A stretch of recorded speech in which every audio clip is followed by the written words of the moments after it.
Hello and welcome to Shipwrecks and Sea Dogs, tales of mishaps, misfortune, and misadventure. I'm your host, Rich Napolitano.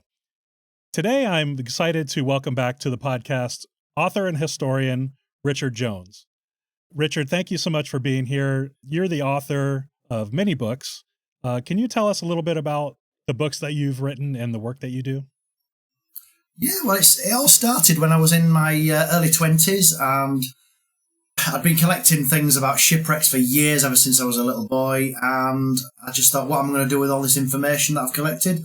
And I just decided to start writing, and I took a local history shipwreck story, and I spent 6 years researching it, and then I kind of lit the spark then in my life, and it just, one book followed another, and I started putting up plaques for some of these ships, some of the people involved, and now I'm about to release my 24th book next month, and I was on 5 episodes of Secrets of the Lost Liner Series 2, which was really cool.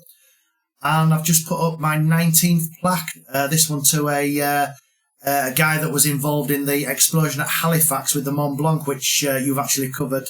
I actually listened to that episode just before I opened my plaque on him to make sure I got most of my facts and figures right when I did my speech. So yeah, it was quite interesting to link all these different people and to put actual memorial plaques up for the people I'm writing about. It's really, really humbling to read about these people and to give them a little bit of the town back to them. Yeah, and in case anybody doesn't remember, Richard, you were on the episode about the Lworth Hill, the British cargo ship. That was when I put a couple of plaques up for the 2 survivors, one from Hull and one from Bridlington, which is where I'm from. That's what really got me interested in that side of the work that you do is commemorating these disasters and making sure that the people involved aren't forgotten. So I think that's fabulous that you do that.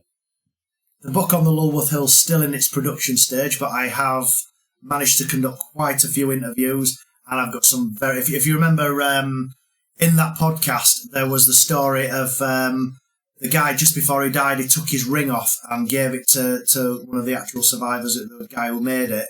I've actually held in my hand that ring a few months back, and it's such an incredible experience to know that this has come all the way from the middle of the Atlantic. It's the story that goes with it is incredible, and this is what inspires me to read more about these wrecks. Well, I've read your book, The 50 Greatest Shipwrecks, twice actually, and included in that book is the story of the Mary Rose, and it's a very famous ship now, and maybe a little infamous. But that's what we'll be talking about today. It's sinking, its eventual recovery, and preservation. So let's start at the very beginning. When the Mary Rose was launched in 1511, what was going on at that time in England as far as militarily? There was a lot of tension between the French and the English. There had been for many, many years. King Henry VIII had not been on the throne long, and he commissioned 2 nice big warships to basically flex his muscles. It was an interesting fact that I found out recently. In those days, it wasn't the Royal Navy. It was the English Navy, and it was known as the Navy Royale. So it was only in the reign of King Charles II that it became the Royal Navy in the mid-1600s. So the Mary Rose was launched, and she was an all-singing, all-dancing ship. Looking at the size of the ship now, it doesn't look very big, but in those days it was huge. It could fit hundreds and hundreds of people down there. And over the next 24 years or so, the Mary Rose didn't really do a lot, to be honest. It certainly didn't go on the vast long deployments that, say, HMS Victory went on when it went all the way over to the Caribbean and all the way through to the Med like the other ships. However, it kept going in and out of Portsmouth and harassed the French. And there was this to-ing and fro-ing with the French for many years. Now, during this time, there was, as with any ship, a ship gets a bit old, goes into refit, there are modifications. Now, these modifications made to the Mary Rose over the years, there was a very interesting documentary about 10 years ago, I think it was now. And analysts have said that the Mary Rose's original design is so very different to the Mary Rose in 1545.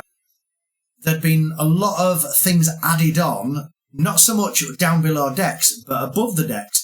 And this had, in effect, made her very unstable and quite top-heavy. Now, it was July the 19th, 1545, when the Mary Rose was called upon to attack the French fleet. The French had come back round to the Isle of Wight, and they were anchored off the eastern side of the Isle of Wight, just waiting to draw the British out. Sorry, the English out. We weren't British yet, obviously. And the ship sailed, not a problem, and then all of a sudden there was a tipping over of the Mary Rose, and it righted itself, and then it tipped again, and it did this a couple of times. Everything seemed fine, but the waters of the Solent, which is the area in between the Isle of Wight and Portsmouth, very busy shipping lane these days, it wasn't massively choppy or anything like that. But the Mary Rose heeled over, and this time she didn't come back up. Water flowed into the open gun ports because obviously everyone was getting ready to start a huge battle. Was going to be a massive fight at some point in the next few hours. And the Mary Rose simply rolled over and sank in front of the king himself. Henry VIII was actually at Southsea Castle. And there's a very famous engraving called the Chowdhury engraving. And it pictures the Mary Rose sticking out of the sea, just the mast, with a solitary guy waving like this, and the king's there on his horse, literally a few hundred yards, probably only a mile away from the actual wreck of the Mary Rose. So he actually watched this huge disaster unfurl. Now, the tragic thing about the Mary Rose sinking is the fact that because it was ready for battle, the entire ship was covered over in netting to stop the boarders. So if the French decided to board the Mary Rose, they'd get a shock of their life because they'd just land on the nets and they'd get stabbed and shot and whatever other thing, and they'd be thrown back overboard. Now, because of that, then it became an inevitable cage for all the people that were on the Mary Rose. Now, no one knows exactly how many were on board. Some say anything between 450 to 700 people. Now, you can imagine that many people all trapped by all this netting. You have got literally seconds, maybe a minute, to get out of the Mary Rose and to get to safety. You're not going to go through the gun ports because one of them's looking up into the sky, the other one's now filling with water. So the water's flowing in, you can't get up, you can't get out. The only people to survive are those that are actually in the rigging and on the outside of these boarding nets. And that is the main... We didn't realise just how accurate the Chowdhury engraving was by this image of this one, what looks like a stick man, waving for somebody to help him attached to the mast. And that's the tragic part of it, because there was only about 30-odd survivors, something like that, out of around up to 700 people. And it was an incredibly sad event because there was no battle in the end. The French stayed there for a little bit and then turned and went back home. The massive battle just didn't happen, and the Mary Rose went down basically because of a design flaw.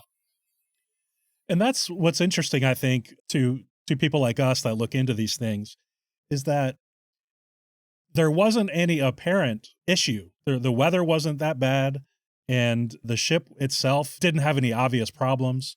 It had been redesigned, but it was redesigned many years before that. So it had been in service for 34 years at the time that it sank. What are some of the maybe more predominant theories about what caused the ship to heel over like that? It could have literally just been because it was so top heavy, it heeled over, and at some point maybe some of the cannons decided to move to one side, which destabilised it even further. And unfortunately, the evidence we've got nowadays, we can't 100% for sure know what the true cause of it was. Needless to say, the propaganda at the time may have said, well, we sank the Mary Rose, it was a great victory for the French, who knows? It's one of those mysteries that we can theorise as much as we want, but the truth of it is we probably will never know. But all the evidence points to it been a design flaw, top heavy, and most likely everything crashing to one side when the point of no return had been given. The ship carried up to, about 90 guns, I believe. Did it have a full set of guns at the time? It had quite a lot of guns at the time, yeah. Again, we don't know for sure just how many there were. However, there was a considerable amount found on the wreck, because although the wreck was found in the 70s, it had been previously found in the 1800s and cannons had been raised. So let's talk about that a little bit. After it sank, were there any immediate efforts to try to recover the ship? Yeah, definitely. They wanted it recovered straight away. Unfortunately, 1545 is not exactly a glorious year for salvage expeditions. And so it was more a case of they managed to, I don't know how, but they managed to send people down there, attach lines, but all they did was snap the masks off and the Mary Rose just basically sat there. The idea was they would attach lines underneath the ship, tighten the ropes, the tide would come in, so it'd raise the ship, they'd float the ship over to the shore until it ran aground, tide would go out, the ropes would tighten, repeat the process. That is pretty much how much the Vasa was raised in the 1950s.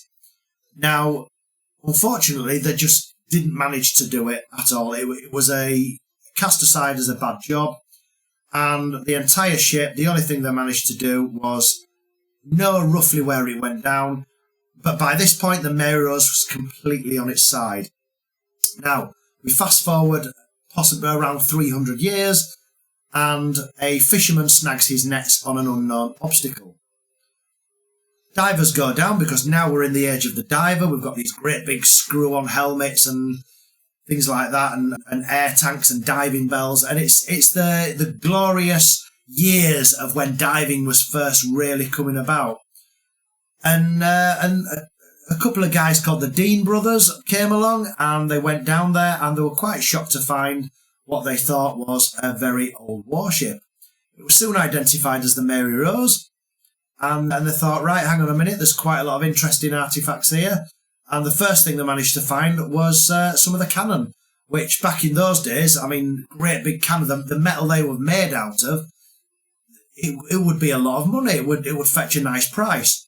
Now, not all these cannons were melted down. In fact, one of them is currently in the Tower of London. Slightly off topic, there was a terrorist attack at the Tower of London in the 1970s, and where that bomb was placed, there is a plaque on the floor because unfortunately a guy died. Right next to where that plaque is in the Tower of London is the Mary Rose's cannon. So anybody listening to this who's actually going to the Tower of London soon, look for that plaque. Around that area is the only Mary Rose cannon on display that was recovered by the Dean brothers. The rest of them, I believe, they were all melted down. I don't think there's any still around that weren't. And then it was a case of, right, we've got what we can from the wreck, and that was it. It was lost again. So that brings us to the 20th century, and about the mid-20th century is when the modern efforts began to try to raise her.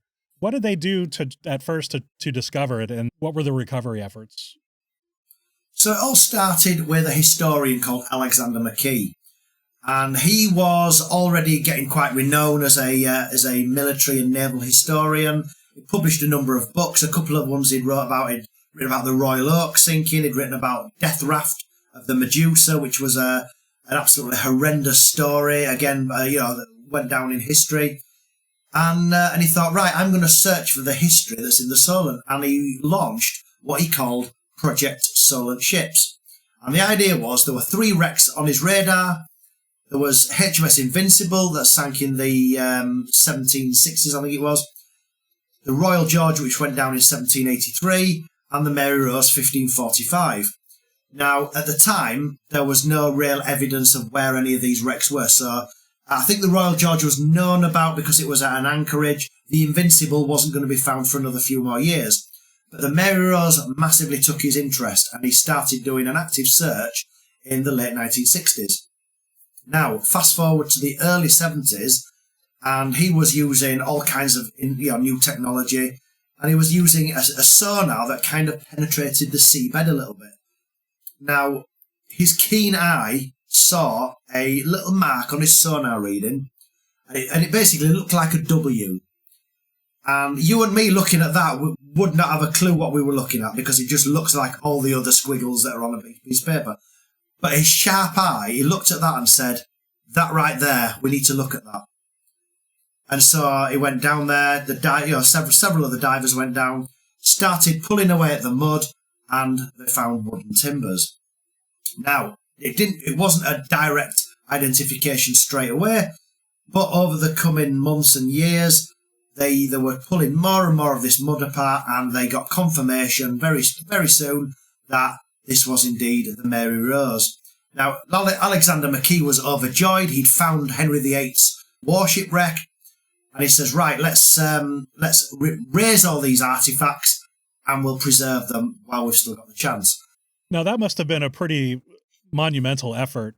I was reading about how they did it. They dug tunnels under. Divers went down and dug tunnels, I think 6 tunnels under the Mary Rose, and then they used some cables to run through the tunnels to lift it up. Have you seen anything about that, or the photos, or any footage of that? At first, the idea was to bring the artifacts up, but there were such amazing artifacts. McKee turned round and said, "I don't want to just raise this, I want to raise everything." And people might have thought it was absolutely crazy, but he'd found this. It already started the ball rolling, and very soon a lot of people were getting on his side and saying, "Do you know what? This is actually quite a good idea. We will put an area around Portsmouth off limits, so we can put the Mary Rose in there. Can this be done?" And like you say, the tunnels were dug, and these great big massive cables were actually drilled into the wood of the Mary Rose in order to help lift it up and suspend it very, very slightly off the seabed.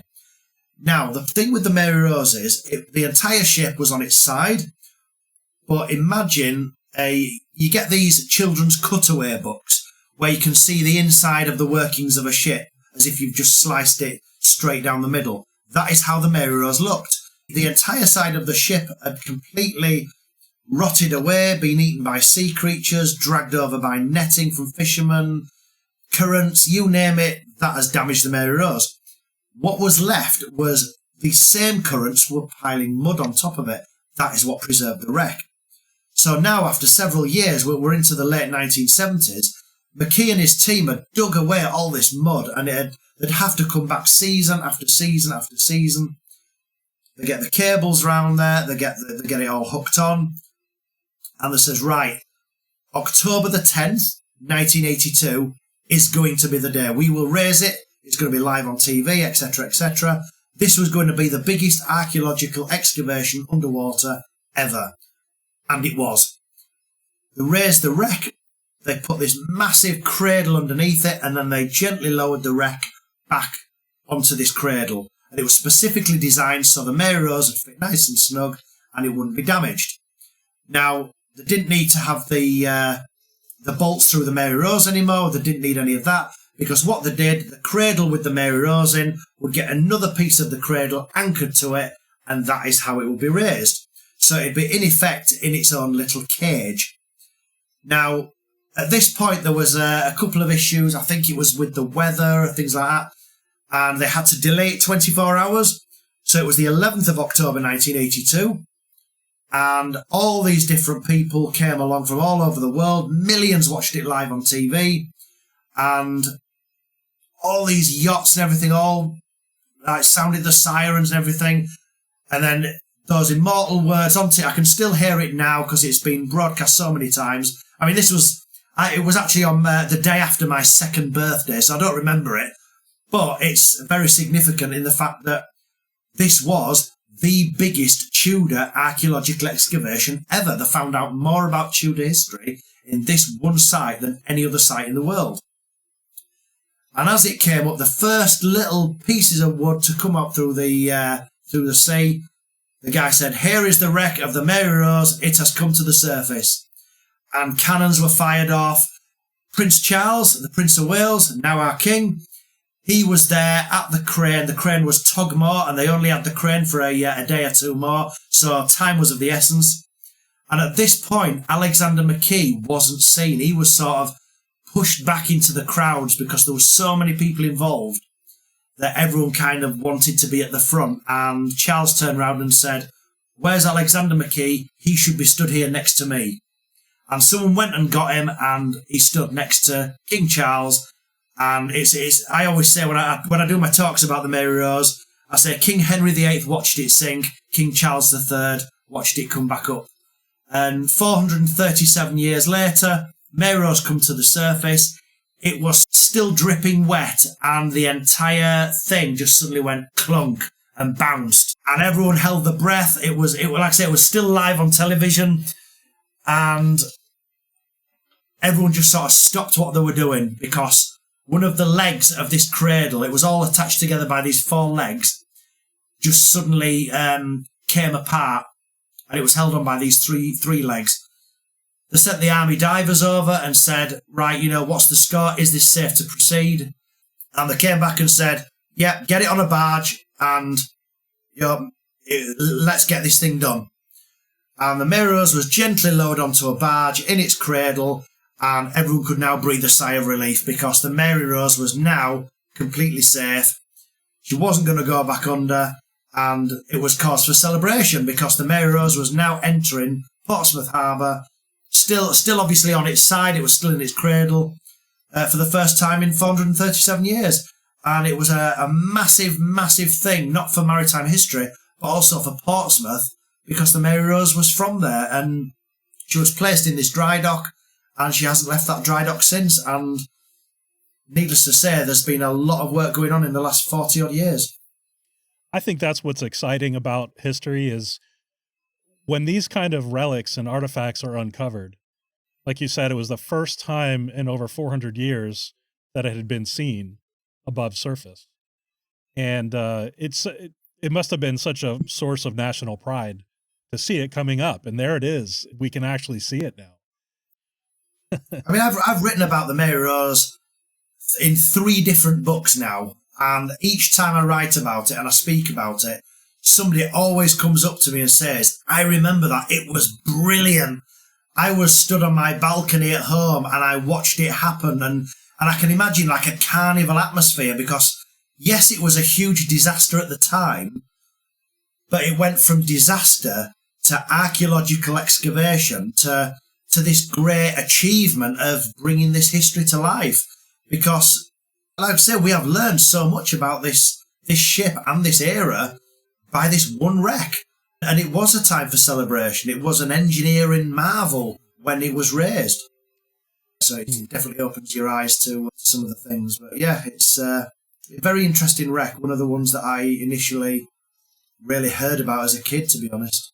I actually wrote to Alexander McKee as well when I was 12, and I got a reply back saying that he died just weeks before, and I thought, oh, no way. So yeah, he died in 1991, and I must have literally just sent him the letter 3 weeks after. Yeah, that's a shame. So still got that letter today in my Mary Rose file.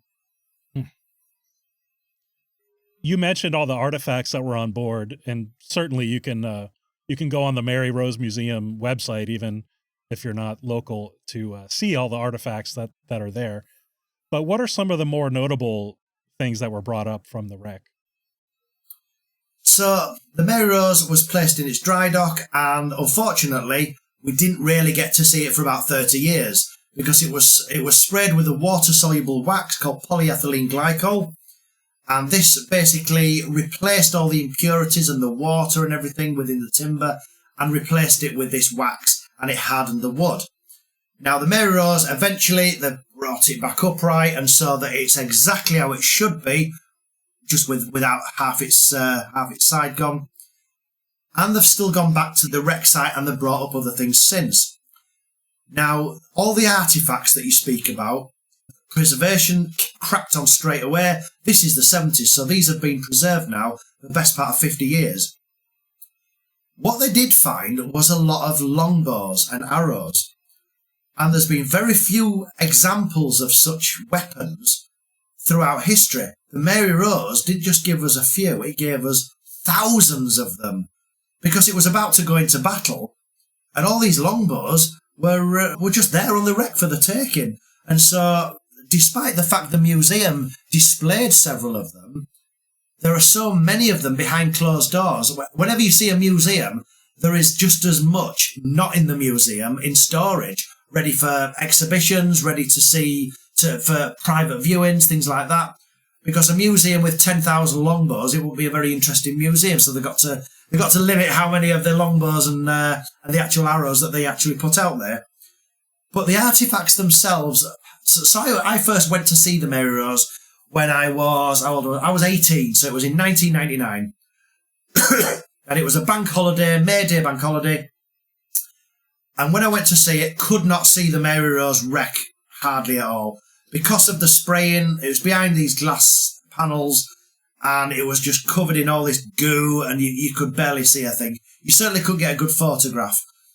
Now, the artifacts themselves had made this nice little museum, and it was good, it was exciting, it told the story. But then they closed both of them down because they got a massive grant from the National Lottery funding, which gives a lot of funding to heritage projects and things like that. And the Mary Rose and the Cutty Sark got a load as well, because that burned down in 06, I think it was, or 07. And they got a lot of funding as well to restore the remains of that. And it went brilliantly, because for the next few years, they built a purpose-built museum over the dry dock. They put a lot of attention to detailing, even the markings of the people who built the ship. They've made those same markings on the outside of the museum to make it look like it's really good. The attention to detail is great. And I was invited to be a +1 of someone who worked for the society. And I was there for the actual Mary Rose Museum reopening. And it was absolutely incredible, because over the space of the next year, there was all these artifacts, and there was a dog that they found. They nicknamed him Hatch, because he was found next to an open hatch. So there was a dog on board. They found almost the entire skeleton. They've rebuilt him up, and he's on display. Several of the people are on display. They did have a funeral for one body. I think they got an entire body. He's in Portsmouth Cathedral. But several other like human remains and things like that, they've placed them on display with what's the best way of putting it? Like when they do facial reconstruction. So they've done that next to it to show what it may have looked like back in the day. There is a medicine chest. And I heard somewhere that the fingerprints of the doctor was still on the surgeon's medicine chest. There was a game of backgammon. There was general day-to-day life on the Mary Rose. We're talking a pewter jug. We're talking metal plates that the sailors would eat off. And it was incredible. Little ink pots. The things they pulled out of that mud were absolutely incredible, because obviously the ship went over and all these artifacts are still inside the ship. So while ever they were just taking the mud from the inside of the ship, they'd suck all this mud out with a giant like a vacuum cleaner, and on the surface there'd be like a little sieve, and the mud would go through the sieve and it'd catch any stray artifacts. And the museum is absolutely full, and there were still cannons to bring up as well. These guns are on display in the museum. But the best part of the museum is, of the 3 decks it now contains, on the top deck, you've got to go through a kind of an airlock with these automatic doors. You can stand in the same room as the Mary Rose and smell the wood. And it is such an incredible sensation. I've only seen pictures from the Mary Rose Museum website, but it looks magnificent. It's a beautiful building, first of all, and just the sheer number of items they have on display, and of course the ship itself. It really looks amazing. I hope to visit it someday. It's definitely worth the visit. I mean, I've been several times now. And it's in a great surrounding as well, because it's in Portsmouth Historic Dockyard. So you've got the Mary Rose from the 1500s. You've got the HMS Victory, launched in the 1700s, took part in the Battle of Trafalgar. Still a commissioned warship, the world's oldest. Not the world's oldest floating one, but still the world's oldest. Then we've got the 1800s, we've got HMS Warrior, 1860. You've got the M33, which was at Gallipoli, 1900s. And then literally just yards away, you've got HMS Queen Elizabeth or HMS Prince of Wales alongside one of the new Royal Navy, well, I say new, they're about 8 years old now, new Royal Navy aircraft carriers. So you've got every century from 1500s to the 2000s. And it's such a great thing to get most of that in one photograph. That's amazing, especially for someone like, for an American, something that's that old is just mind-blowing. I had the honor of seeing the USS Constitution a few months ago in Boston, and that was commissioned, I believe, in 1797. And just being aboard that ship was fantastic. So I'm just thinking about what it would feel like to see something that was 200-300 years older than that. It's just mind-blowing to me. Really. We can still go on the Victory. I mean, the Victory and Warrior are both open as museums. The Warrior's a lot more head-friendly. The Victory, not quite so much. It's the lower down below decks you're pretty much crawling on your hands and knees. So if you're tall, you're not going to have a good visit. I always say that the higher up the ranks you are, the more headroom you get. So Nelson's deck, you got plenty of headroom. Then the captain's deck, and then as you get down to the ABs and the gunners, you got. What shocked me was how many people were on these gun decks, and it's the same with the Mary Rose. You've got one long deck, and there was 450 people crammed all in hammocks. And this is the years before stabilisers. I mean, I've been on a ferry when it's been rough weather. I can't imagine this, a wooden ship bouncing around, and that's just trying to get out of the harbour. And all these hammocks will be swaying from side to side, and needless to say, no showers on board, no toilets on board. It must have stunk, it must have been horrendous, no privacy. It's hats off to those who actually sailed those, but to be honest, they probably didn't have a choice. The uncomfortable conditions were made better by the gourmet food they were served. Oh, definitely. I think the weevils were definitely of the better standard. Yeah. Lastly, I wanted to discuss the common misconception that the Mary Rose sank on its maiden voyage. I've read this online. I've heard people say it. Where do you think this came from, this misconception? I have no idea. It's only recently I've actually seen these, and it was actually the Mary Rose website debunking that theory that actually highlighted. I thought, who's saying this? Because I've not heard this.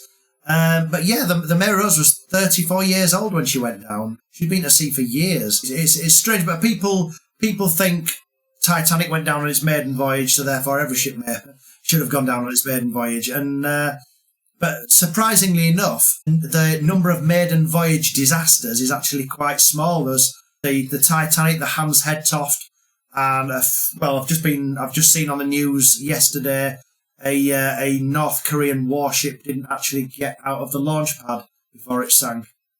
So that's currently on its side next to where it was built. So that's probably the shortest journey of a warship. The current record for the shortest journey is the Daphne, which launched and then rolled straight over. So this might actually break that record. Wow. So fingers crossed nobody's been killed or injured in it, but it's I don't know if we'll actually find that out, to be honest. I always figured it was confusing it with the Vasa.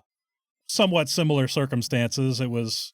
That's true. Yeah, it didn't even get out of harbour. 1,700 yards away. Yeah, it went out a couple hundred meters and sank in the harbor there. But it was a beautiful ship.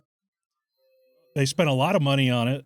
It was the King's little baby project, and it sank on its maiden voyage. So maybe those are the circumstances that make people get the two confused. I was actually privileged to go see the Vasa twice in the space of 6 months. Both times I saw something different in the museum that I'd missed the first time. But they've got obviously all the elegant paintwork and on the back where the carvings are all gone. But what they did have was a projection, and they projected the colours onto the back of the ship, so you could see. Oh, it's absolutely incredible. And the Vasa's, I think they said it's 98% complete. So because obviously it went down, the water was very cold, not a lot of things to eat the ship away, nothing to hook onto it and drag it to bits like the Mary Rose in the middle of the Solent. And so, yeah, the Vasa went down almost as good as it came back up. And it was absolutely brilliant. And it was always one of my ambitions to see the Vasa as well. So, it's great. And what also I found out was the Mary Rose and the Vasa actually worked together with a lot of their publicity and the other sort of, I guess, like when you get twin towns, these are like twin museums because, they are very similar. They're 104 years apart, I think it is.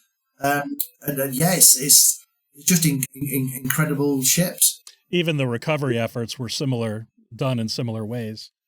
So anyway, they're both incredible stories, incredible ships. I hope to visit them both someday. Hopefully we'll see you here. Yeah. If I do, I'll definitely get in touch with you. For sure. Definitely, yeah. As we mentioned before, you have written quite a number of books and you do some fantastic other work. So where can everyone find your books? So all my books are available on Amazon. There's also on my website, my Facebook page, Richard M. Jones. You can order things directly from me, so I can make personalised messages within the book. Things that's quite popular at Christmas time. And I also do requests on my Facebook page if people want a certain shipwreck covering, or even if people want the history of their little town or village highlighting. I put it on my page and share it around. Anything to do with history, or especially shipwrecks, remembering forgotten disasters. That's what I do in my spare time. It takes up most of my time, to be honest, but it's what I do. It's what I love doing. You certainly seem like a busy guy. I follow you on Facebook and I read all of your posts about the just vast number of things that you do in all the local communities, commemorating the lost, putting up plaques, and even just other little interesting things. One that comes to mind that was a favorite of mine was the Bath Street that you found. And there was a chip that was shop. Significant for me because it's right next to a restaurant where I started work when I was 15. Oh, wow. And I never knew the significance of that little alleyway between the two buildings. Yeah. And I used to just take things to the bin down there. So that was basically the passage to the bins. And it's only when I was going through the National Archives, I'm like, wow, this has got a name as this passageway. And it's because the baths were bombed in the Second World War that the word Bath Passage was never used anymore. And I don't know if it ever had a street sign or anything, but it does now. And that's going in my book about wartime Bridlington. Yeah, and you were instrumental in getting that signage put up, commemorating that historic place that should be remembered. I think that's fantastic. Oh, I love doing it. It's absolutely seeing it for the first time. It's great because that's it now. That's there until long after I'm gone, hopefully. Well, Richard Jones, thank you so much. It was a pleasure to speak with you again. I really appreciate it. Thanks for being here today. Thank you very much for having me, and keep up the great work with the podcast. It's always a pleasure to listen to especially some of the wrecks that I've never heard of before, which is great. So yeah, cheers for that, Rich. Appreciate it.